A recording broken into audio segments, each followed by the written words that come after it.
Hai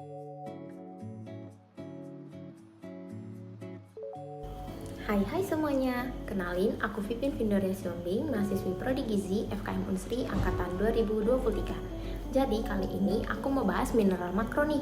Mineral makro,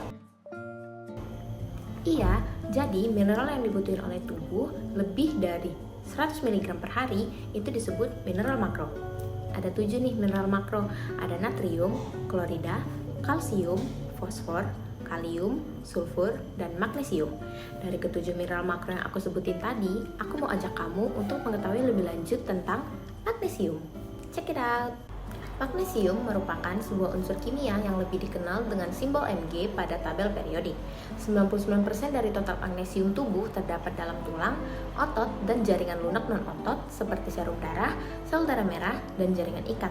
50%-60% magnesium ini terdapat dalam tulang, di mana semakin bertambahnya usia, maka kandungan magnesium dalam tulang akan semakin menurun. Nah, magnesium ini kan mineral ya. Terus kita bisa dapat asupan magnesium dari mana dong? Magnesium ini secara alami bisa kita dapat dalam banyak makanan.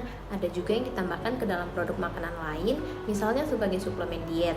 Ada juga di dalam beberapa jenis obat-obatan, misalnya obat MAH. Bahan pangan yang tinggi serat seperti sayuran berdaun hijau, kacang-kacangan, biji-bijian, gandum, alpukat, pisang, susu, bahkan beras merah, itu semuanya mengandung magnesium. Dosis atau kebutuhan mineral magnesium per hari menurut Permenkes nomor 28 tahun 2019 tentang AKG yang dianjurkan tentu berbeda-beda berdasarkan usianya. Dapat kita lihat pada tabel berikut ini.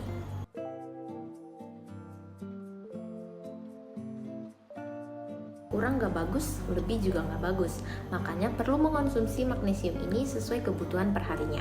Emangnya kalau kekurangan magnesium, dampaknya apa?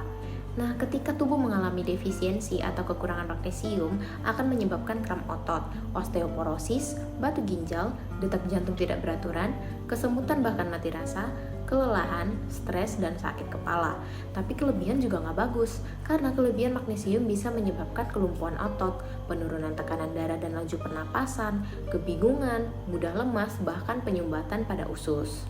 Kelebihan nggak boleh, kurang juga nggak boleh. Jadi apa sih sebenarnya manfaat magnesium ini dalam tubuh kita? Nah, magnesium ini membantu membangun tulang, memperbaiki fungsi saraf, berperan dalam kontraksi dan relaksasi otot, sehingga efektif untuk meredakan kelelahan, mengurangi kram pada kaki, mengurangi nyeri menstruasi, mengurangi sakit kepala dan migrain. Selain itu, magnesium ini juga merupakan elemen yang sangat penting sebagai penghasil energi dari makanan yang diasup atau dikonsumsi oleh manusia. Nah, kita kan udah ngomongin banyak nih tentang si magnesium. Mulai dari apa itu magnesium, sumbernya dari mana, kebutuhan perharinya berapa, kalau kelebihan atau kekurangan magnesium apa yang terjadi, manfaat magnesium dalam tubuh itu apa, semuanya udah kita bahas. Sekarang kita masuk ke gimana sih metabolisme dari magnesium. Let's go! Absorpsi magnesium terjadi di seluruh usus kecil, terutama di distal jejunum dan juga ilium.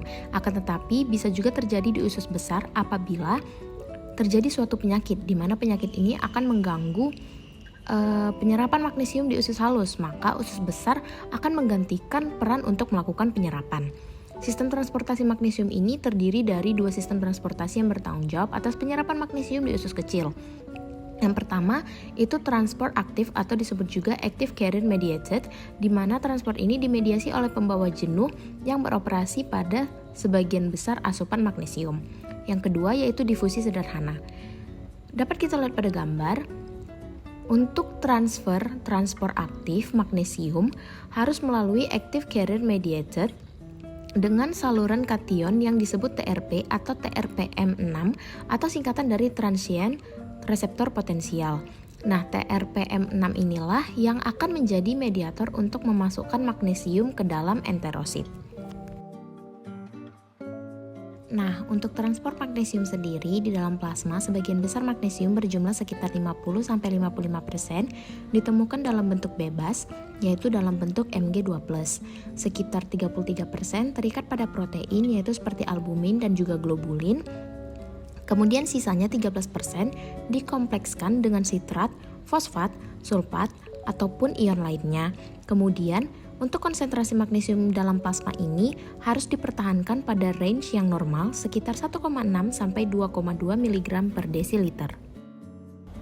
Nah, setelah semua yang kita bahas, cukup sekian yang dapat aku sampaikan. Semoga bermanfaat.